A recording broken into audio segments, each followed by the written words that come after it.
Hello friends, welcome back. दोस्तों, मैं आपका अपने इस कोर्स में एक बार फिर से स्वागत करता हूं। दोस्तों, यह इसका भाग 5 है। आपको यदि ये सारे वीडियो देखने हैं भारत के संवैधानिक विकास के, तो आप हमारे YouTube channel UPSC with Sunil R Yadav में जा कर के प्ले लिस्ट ओपन करिए। वहाँ पर भारत का संवैधानिक विकास नाम से एक प्ले लिस्ट होगी जिसमें आपको सारे वीडियोज मिल जाएंगे। दोस्तों, आज हम आपके समक्ष भारत परिषद अधिनियम 1892 को लेकर उपस्थित हैं। ये जो 1892 का अधिनियम है, आपको ज्ञात ही है कि हमारे देश में जो कांग्रेस थी, कौन सी संस्था थी दोस्तों? कांग्रेस। इसकी स्थापना 1885 में ही हो चुकी थी और उसी समय एक विवाद हुआ था, एल्बर्ट विवाद। ये तमाम विवाद जो थे, और साथ ही साथ ये जो अंग्रेज सरकार थी वो चाहती थी कि भारतीयों को कुछ ऐसा दिया जाए, कुछ ऐसा किया जाए कि भारतीय लोग खुश रहें और हमारे तलवे चाटते रहें। और इस प्रकार से इसी परिप्रेक्ष्य में ये जो भारत परिषद अधिनियम है 1892 का, ये आपके समक्ष लाया गया था, जिसके बारे में आपको मैं आज बहुत ही विस्तार पूर्वक इस वीडियो में बताने वाला हूँ। दोस्तों, यह वीडियो बहुत ही सारगर्भित है, परीक्षा उपयोगी है तथा विशेष सामग्री से युक्त है। यदि आप इस वीडियो को अंत तक देखेंगे तो किसी भी एग्जाम में आने वाले इस टॉपिक से, जो भारत परिषद अधिनियम 1892 से आने वाला कोई भी क्वेश्चन होगा, उसे आप गलत नहीं करेंगे। हमारे बारे में जान लीजिए, मैं सक्षम आईएएस का डायरेक्टर हूं और यहाँ पर प्रयागराज में पिछले 10 वर्षों से अध्यापन का कार्य कर रहा हूं।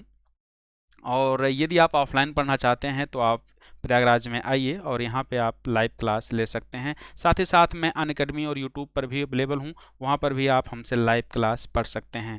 तो यूट्यूब पर भी जो लाइव क्लास होगी उसकी आपको सूचना समय समय पर दी जाएगी, आप कमेंट करके हमसे पूछ सकते हैं। तो दोस्तों, देर ना करते हुए चलिए हम शुरू करते हैं भारत परिषद अधिनियम 1892। ये जो भारत परिषद अधिनियम 1892 है, इसको अंग्रेजी में कहा जाता है द इंडियन काउंसिल एक्ट 1892। दोस्तों, इसकी थोड़ी पृष्ठभूमि जान लीजिए। 1885 में कांग्रेस की स्थापना तथा इल्बर्ट जो विवाद था, इल्बर्ट विवाद क्या है, हम जब आपको मॉडर्न हिस्ट्री पढ़ाएंगे तब आपको बताएंगे कि इल्बर्ट विवाद क्या था, ये किस प्रकार से हमारे संविधान में इंपॉर्टेंस महत्व रखता है, इसके बारे में आपको हम विस्तार पूर्वक बताएंगे। थोड़ा सा आप वेट करिए। विवाद के पश्चात जो भारतीय थे, भारतीयों को प्रशासन तथा विधि निर्माण में और अधिक प्रतिनिधित्व देने की मांग प्रबल हुई।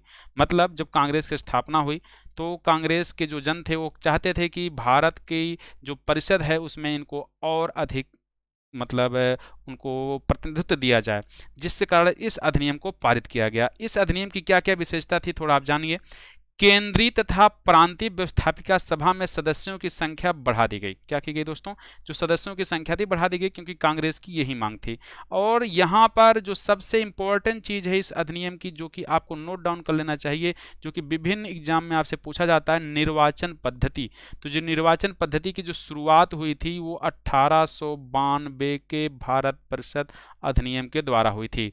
इसकी प्रमुख विशेषता थी, यही चीज़ इसमें इंपॉर्टेंट है और हम इसे इंपॉर्टेंट घोषित कर रहे और आपसे ये अपेक्षा कर रहे कि आप इसे नोट जरूर कर लेंगे। इसके साथ ही साथ जो प्रांतीय परिषदों के गैर सरकारी सदस्य थे, उसमें नगर पालिका, जिला बोर्ड। देखिए दोस्तों, जो प्रांतीय परिषद बनती थी, जो कि लेफ्टिनेंट गवर्नर के रूप के द्वारा बनती थी, जिसके बारे में मैंने जो पिछला वीडियो है, जो इसका भाग 4 है, उसमें विस्तार पूर्वक बताया है। उसके जो गैर सरकारी सदस्य थे, अब उनका चुनाव होता था। उसका चुनाव कौन करते थे? नगर पालिका, जिला बोर्ड, विश्वविद्यालय तथा वाणिज्य मंडल द्वारा अप्रत्यक्ष रूप से निर्वाचित किए जाते थे। जैसा कि आज भी आप देखते हैं कि आपका जो राज्यसभा होता है, जो उसके सदस्य चुने जाते हैं, आज भी इन सदस्यों के द्वारा चुने जाते हैं। इन्हें मनोनीत सदस्य कहा गया। मतलब जो ये अप्रत्यक्ष रूप से निर्वाचित होकर के नगर पालिका, जिला बोर्ड, विश्वविद्यालय तथा वाणिज्य मंडल द्वारा आते थे, इनको मनोनीत सदस्य कहा गया। अब दोस्तों, इसके साथ ही साथ यहाँ पर कुछ और इम्पोर्टेंट बात की गई है इस अधिनियम में, वो ये है कि परिषद के अधिकार में वृद्धि की गई तथा भारतीय सदस्यों को बजट पर बहस करने, जो 1861 था उसमें वो बहस नहीं कर सकते थे, बजट पर बहस करने और प्रश्न पूछने का अधिकार दिया गया। क्या दिया गया दोस्तों? ये मोस्ट इंपॉर्टेंट है, आप इसे नोट डाउन करिए। विभिन्न परीक्षाओं में बार बार पूछा गया है कि जो भारतीय सदस्य थे, इनको बजट पर बहस करने और प्रश्न पूछने का अधिकार दिया गया, किंतु मतदान करने तथा अनुपूरक प्रश्न पूछने का अधिकार इनको नहीं था। तो क्या अधिकार नहीं था, ये आईएएस के एग्जाम में स्टेटमेंट में पूछा जा चुका है। मोस्ट इंपॉर्टेंट, मैं पहले ही बता चुका हूँ इसे। ये अधिकार इनको ये नहीं था कि ये जो बजट पे मतदान नहीं कर सकते थे, अनुपूरक प्रश्न नहीं पूछ सकते थे। इसके साथ साथ अब आप जान लीजिए कि उस समय जो हमारे देश में राष्ट्रवाद था वो अपने चरम सीमा पर था, और ये जो उपरोक्त सुधार अंग्रेजों द्वारा किए गए थे, भारतीयों की जो उग्र राष्ट्रीयता थी उसकी भावना को ये तृप्त नहीं प्रदान कर सके, और परिणाम ये हुआ कि आंदोलन बढ़ता ही गया, और अंग्रेज़ों ने फिर उसका उपाय सोचा। आपके देश में जो मार्ले मिंटो सुधार है 1909 का जो अधिनियम है, जो कि अगले टॉपिक में, अगले भाग में, इसी आपको कोर्स में हम प्रदान करने वाले हैं, वहाँ पर वो लोग कुछ चालाकी करेंगे और सांप्रदायिकता का आपके देश में बीज बो देंगे।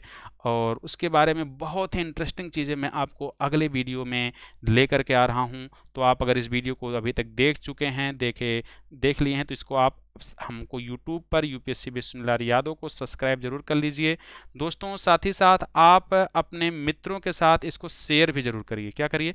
मित्रों के साथ इसको शेयर करिए। आप शेयर करेंगे तो इससे हमें ये होगा कि ये हमें और वीडियो बनाने की प्रेरणा मिलेगी। और अभी तक यदि आपको कोई समस्या आ रही हो तो आप हमें कमेंट करके ज़रूर बताइए कि सर हमें ये चीज़ नहीं समझ में आ रही है, और इस पे हम आपका टेस्ट भी लेंगे। क्या लेंगे दोस्तों? टेस्ट लेंगे।